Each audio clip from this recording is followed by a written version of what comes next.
Also, on that program, this was not the only issue discussed. Mr. Nkrumah has been defending the controversial Agyapa Mineral Royalties Deal, which is said to have the son of the senior minister, for part of management. In fact, he admitted to that. Government is endorsing the establishment of a company that is going to manage my royalties in a tax haven. They're not going to manage your royalties in a tax haven. What are they doing? What is the Agyapa Royalties doing? Can I answer your question? Finally, yes. They are, well, finally, they are set up in Jersey as a tax haven to attract investors to front load this share flotation. And they couldn't be established in Ghana? Well, go onto the world market and find out where such companies are set up. First of all, they are being listed on the London Stock Exchange. Why are they not being listed on the Ghana Stock Exchange? Yes, they are being listed on the London Stock Exchange because when you study the history of mineral royalties companies and where mineral flotations take place, the London Stock Exchange is the most liquid market for it. But yet, in Parliament, you said that Ghanaians and foreigners can buy shares. Of course, Ghanaians to go onto the foreign exchange? I'm surprised you don't know this. Ghanaians buy. They do. Ghanaians buy. But you can I answer your question? Ghanaians buy shares on the London Stock Exchange on a daily basis. People have brokerage houses here in this country, fund managers here in this country who buy from where it is listed. I'm saying to you that you don't pay taxes on royalties. If anybody has a substantive thing against this transaction, let him raise it. But this cooked up story of an Isafo son and is this one's friend, I think is becoming a begged argument in this country. This is a fine transaction. Let us stop bastardizing transactions that mean well for the Republic. If there's something untoward here, somebody should raise it. But for all I know, and I'm sure your literature review will prove, you don't tax royalties. A royalty in its first place is more or less a tax. You don't pay a tax on a tax. That is Oppong Nkrumah. I'm grateful. Well, joining us on the line is Rosin Nelson Dapiamepo. He's a member of the Constitutional, Legal and Parliamentary Affairs and Judiciary Committees of Parliament, and he's an MP for South Dye. Thank you so much for joining us. So let's start off from where Mr. Nkrumah ended his argument. He says you don't pay tax on tax. Royalties are tax. What's your response to that, sir? Now, that is a very misleading statement from the Minister of Information. And here is why. The inflows from the Mineral Income Investment Fund, which will be channeled to Agyapa through ARG, at that time is no longer a tax money. It's no longer a royalty. The royalty, when they come to government, becomes revenue. So the arrangement they have done, they have taken part of the revenue of the Republic of Ghana to invest in this money. And so we asked them at the committee level. I was at the finance committee. We asked them, apart from the disbursement of the royalties in the manner that they have structured in the agreement, what other business would the Agyapa be doing to generate revenue so they can pay dividends on the ordinary shares that they will be floating on the London Stock Exchange? They couldn't tell us.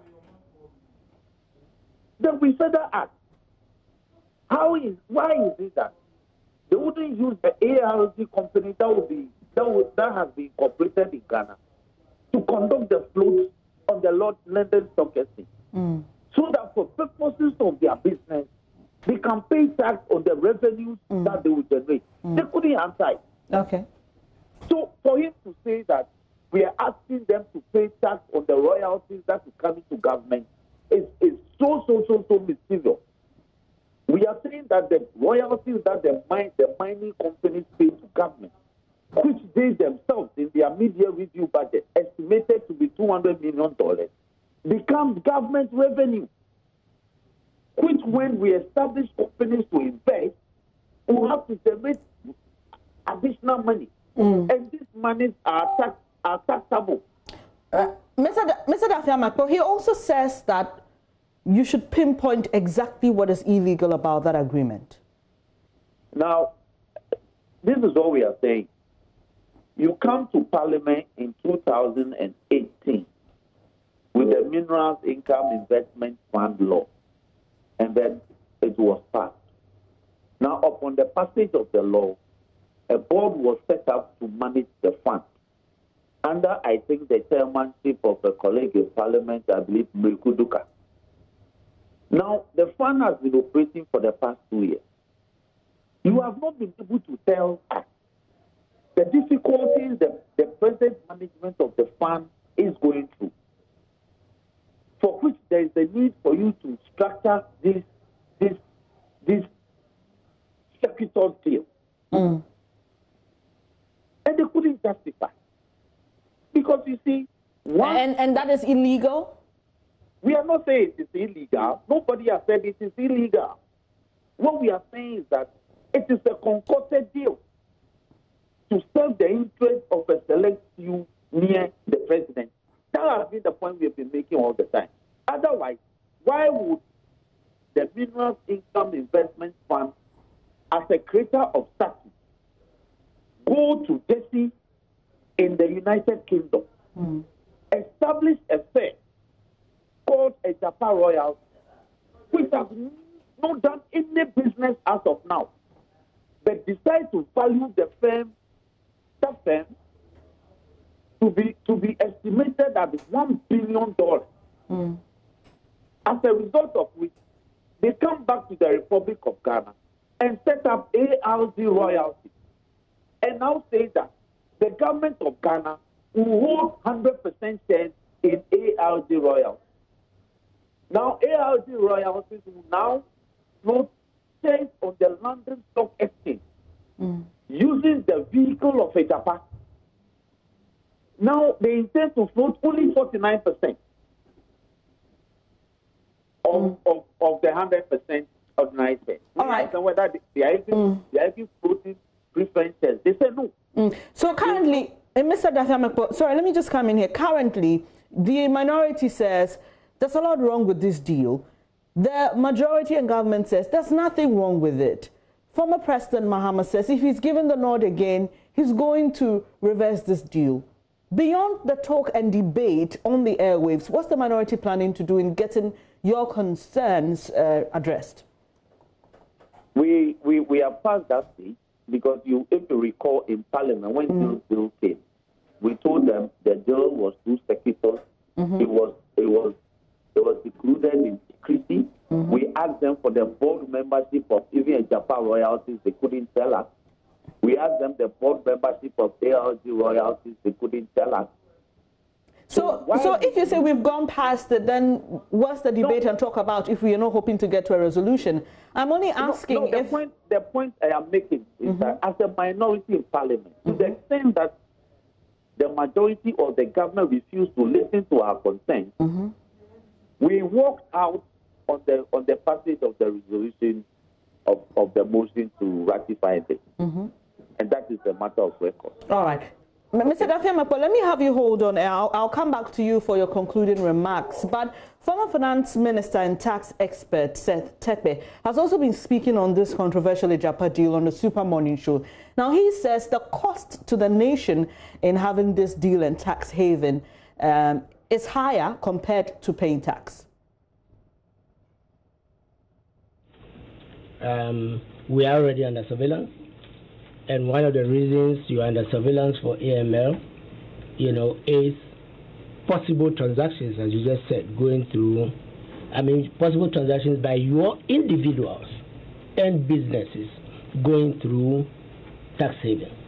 Here we are with the sovereign, almost making that situation worse, which may, secondly, the concern is with the tendency to say this item is market sensitive and therefore Parliament, the sovereign representatives of the people, is deprived of information that it needs to make, a decision. And I must say that, yes, we've been in majority in Parliament, but when it came to the investment law, when it came to Article 1815 involving, loans and others, we've always made, and I must say not just the NDC, but under the Kufuor administration that did the first sovereign bond and others, we made absolute disclosures, and I think it is a dangerous trend for us, to be using numbers to deprive Parliament of. The final point which I want to summarize in saying is that we have tax laws, we have tax treaties, and one of the biggest headaches for every developing country, sometimes as a result of tax capacity, is tax evasion and avoidance, which often goes through tax haven. Great. So quickly, because our time is up. But my final question to you. So we've heard the former president say he will not support the deal if he wins. He says, "I'm going to investigate this." Doesn't that scare investors? In the long run, no, because we already risk if this leads to Ghana being formally put under AML. And we are going to look at the reason why under AML investors are not coming to Ghana, right? Because they wouldn't come. Okay. Higher standards of disclosure and the rest. So that's excerpts of that conversation with finance expert and former tax expert, I beg your pardon, and former Finance Minister Seth Terpker on the Super Morning Show earlier. So back to you, Mr. Dafia Mekpo. So that's a member of the NDC. The minority has raised concerns. Now your flag bearer says, "Look, when I come, I'm going to scrap this." Yes, I agree with my flag bearer, because you see, if you craft a deal such as this and use politically exposed business entities to give a value that when you want to verify, it will be difficult to do. For purposes of which you want to go for $500 million for a 49% share floating on the London Stock Exchange.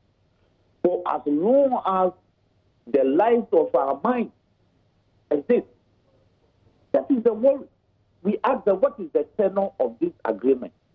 They tell us that as long as the mines exist and pay royalties to government, the deal will remain. For instance, the Ashanti gold mine, the Obuasi gold mine, is over 100 years. So does it mean a deal of this nature can exist on our document for 100 years? It's unacceptable when we can get every year in excess of $200 million. Why would I want to trade that for $500 million upfront for so many years at the citizen? It doesn't make any economic sense.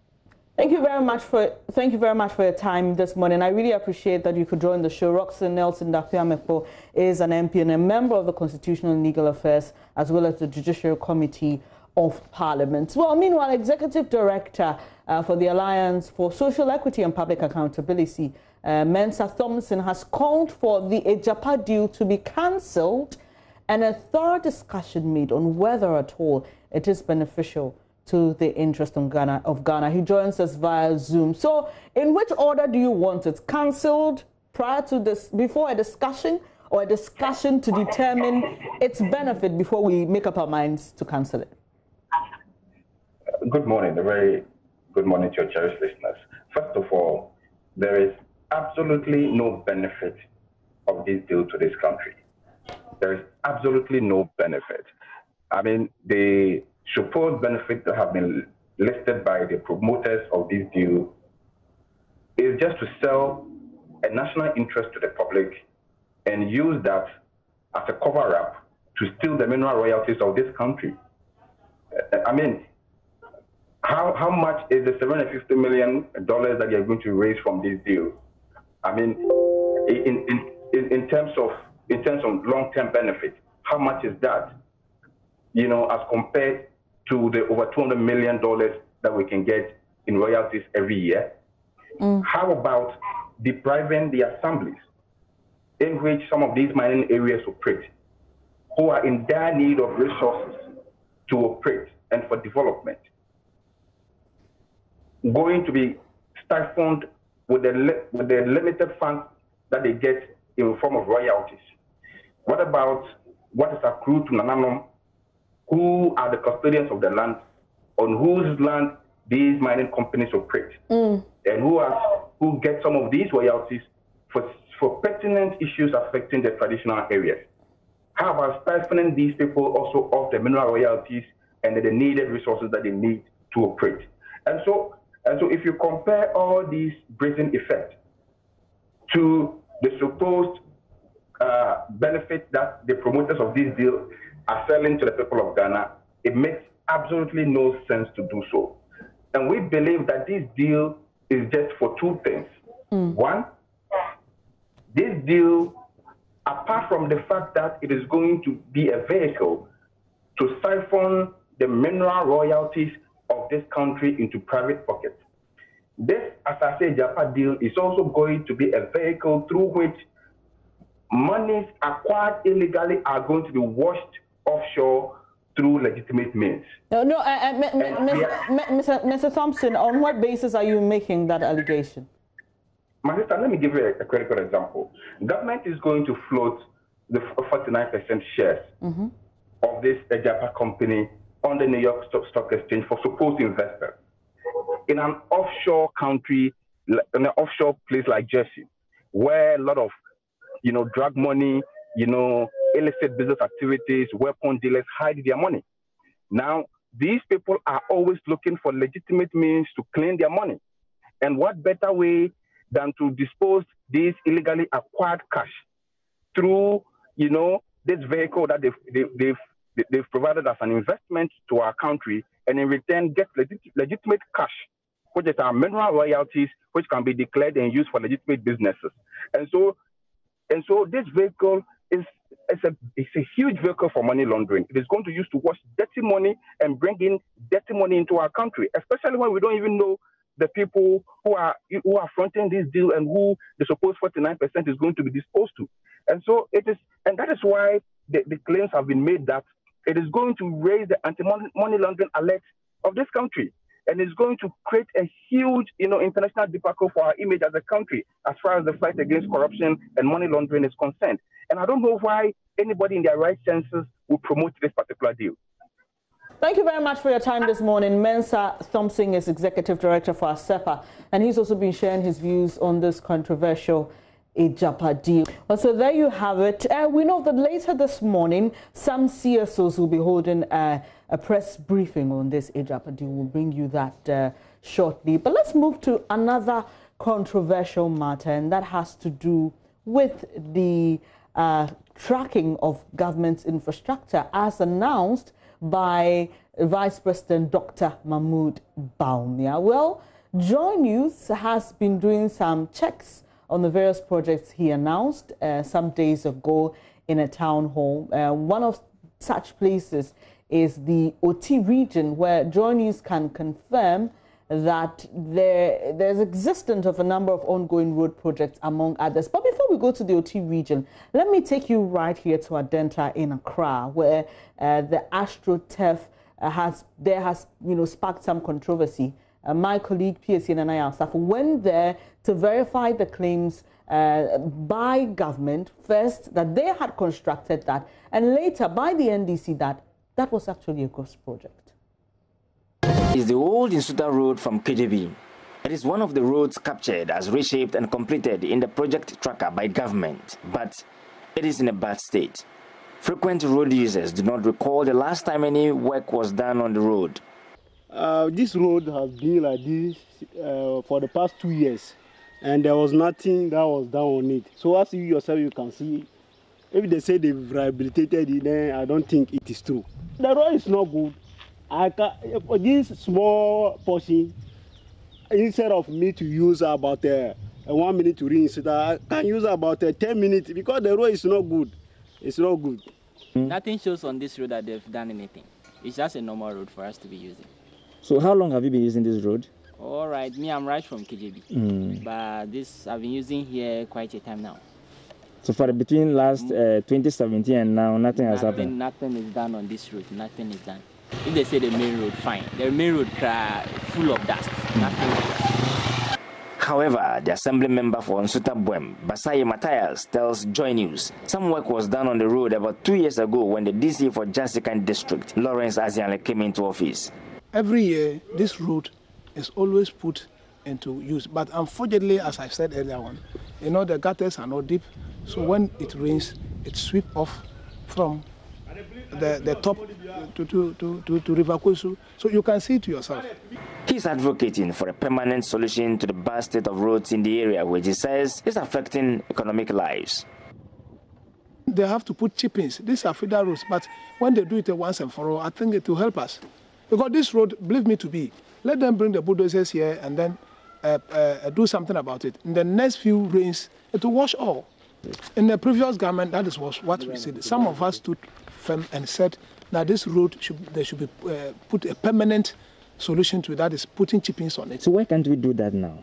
And I am calling on individuals, the government agencies, to come to the aid of Nsuta, because this road, as you can see, while this one is taken off, currently most people don't know that we have a town like this. The government or the individuals who can come to our aid and put this road into use, I think the people of Nsuta and KJB that will boost the economic activities will be very grateful to that. Another road in the Jasikan district captured in the delivery tracker to have been reshaped and completed is the Oppong Nkrumah Road. It is also in a bad shape. This woman, who declined to mention her name, said nothing has been done on the road in very recent past years. Main road, no? The road has not been constructed. For the main road, yes. There is work ongoing. Sir? She rather urged us to move and see for ourselves. It is indeed in a bad shape.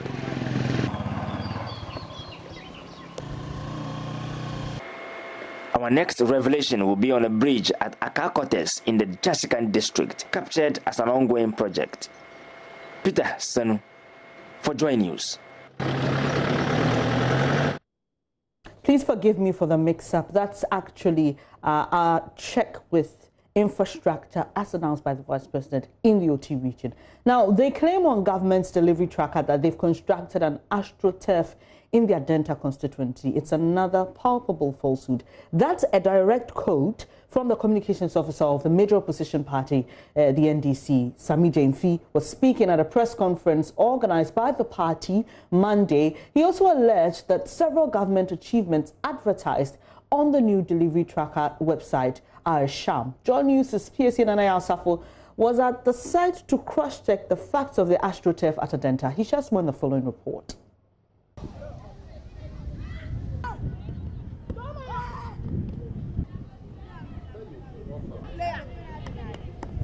It was a source of excitement and hope for the people of Adenta Old Village about 8 months ago when the MP and chiefs of the area gathered here to cut sword for the construction of an astroturf in the area.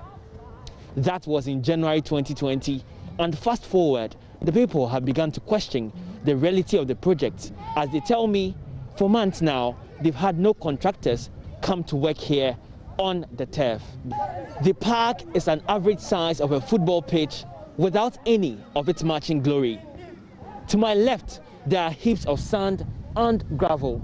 Also, a water tank for storing water. They tell me it's abandoned for a long period of time. Most of the pitch is covered in dust, while the other side is covered with weedy grass. The entire pitch is fenced by a rusty wire mesh. On the side of it is a hanging goalpost. Most of the children here don't care anyway, but they would prefer if the project that commenced months ago is finished. According to deliverytracker.gov.gh/projects and views here, the construction of astroturf at the district, Adenta Municipal District, Greater Accra region, is currently ongoing in the Adenta Municipal. However, as it stands now, the park has not been graded in terms of leveling it for any such activity. And as I mentioned earlier, we are yet to see any contractors or individual technical men working around who are working on it. It seems to have been abandoned for months. I'm going to speak to some of the residents. Some of them were here during that sword cutting ceremony in January, and some of them also heard about it and how they feel about the place. Let's start with the very footballers groomed right here in Adenta. We saw banners and all those things. Oh, there were banners? Yeah. And did they have the picture of the president and its vice? I want an AstroTurf to play football. Okay. And? I want to tell them to do it fast so that I can play football on the AstroTurf. You want them to do it very fast? Yes. Okay. Yes, very fast. January, I'm back so now. Oh, I'm starting now. I'm not cramming by park and to be my energy. Yen your boy, why be soon? You didn't buy. Now, I bosh a ben amunya.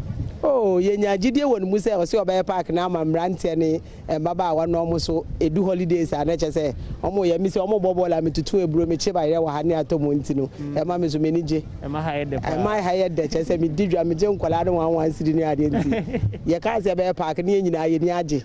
Such as a holidays in the idea, program, the other say, I no IFA. Now, I'm going to a brebe moon on Bay. Oh, I'm going to say, more than 4 months. So I know why be the car. Bam say, starting and I really win some near the intino will break it kakra. And so, your Jesus says, I are now perform the day, obviously, I shall say.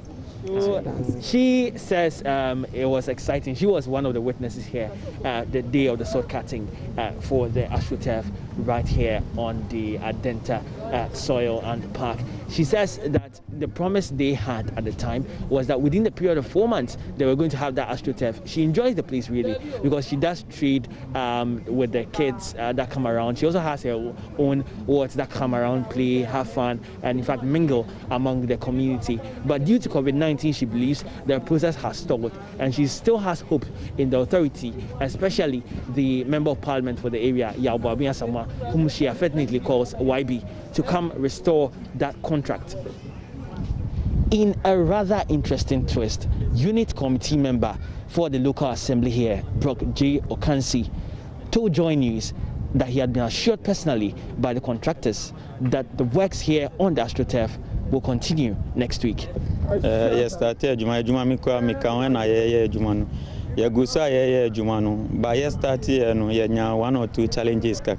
we had a few challenges when we began the project, which have now been resolved. The contractor called me. He says he would resume work next week. The community has poor drainage. This often leaves flooding on the pitch. The last of its kind broke the fence. That's the reason for the pause. The MP had to solicit for extra funds to construct the drains. But the way I had no idea, I was say, Gata and found.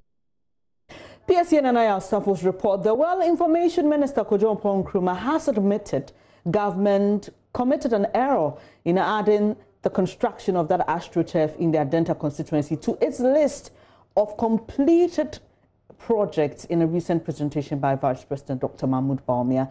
The opposition NDC at a news conference Monday described 26 of those said achievements as ghost projects. Speaking on PM Express Monday night, Mr. Oppong Nkrumah explained that single error cannot overshadow the NPP's gains in infrastructure. I've heard Agyapa, the Member of Parliament from the area, make the point that yes, that was an error that shouldn't have been included. So you admit that? But check this. The NDC was right. On ghost project? No, not on ghost project. Check this. But that was the ghost project. Yeah, but one ghost project one project out of 17,334 does not make the entire presentation full of ghost project. But here's my point. But you get the point. Oh yes, I do. You put in there. You admit that. Well, I've repeated that 2-3 times. Yeah. I'm saying if it's 17,334 initiated projects, 8,746 of them completed, 8,558 ongoing. And we have reason to say, what is it, 36? Is it 40? Is it 300 that maybe are questionable? That still leaves a huge chunk if you net it out. My question is, I mean, we'd like to be accurate. Yes. How did we miss it? How did the government miss that? MMDCs forward the data sets in. it was forwarded in, it turns out that it was inaccurate. I'm saying that even if you went beyond that one, verifications were done. And they still missed it. I'm sure they missed it. Even if you took out that one, or give or take the 26 that our colleagues in the NDC say that they had a challenge with, some of which I've seen tonight, even online, people go back to those places and say that, but that can't be true. We see these projects and put some of the videos online. I'm saying even if you discount 334, that is 17,000 infrastructure projects still out there. The challenge has been to our colleagues on the other side to produce a database of how many projects they have done so that you can do the comparisons.